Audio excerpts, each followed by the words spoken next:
I am sitting here with Nick, who had the RegenCore regenerative medicine technique done. And Nick, how did you feel before? And just tell us a little bit about where you're at now.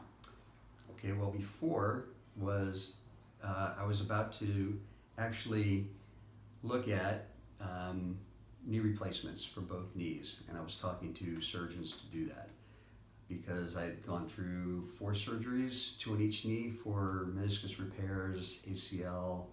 Anyway, bottom line is, heard about this through a friend, came in, qualified as an applicant, I guess, to do it, and then after I had it done, literally, I think it was a week later, not even a week later, I started noticing a big improvement.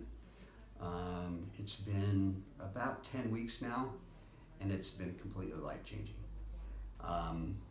When I didn't think I'd be able to, well, before I was walking almost with a cane at various times, and limping all the time, every day. I don't limp at all now.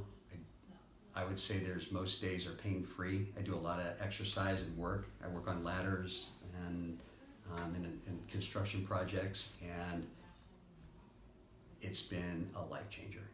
Good. All right. Well, glad to hear it, and we're going to track your progress. And thank you for that rundown. All right. All right.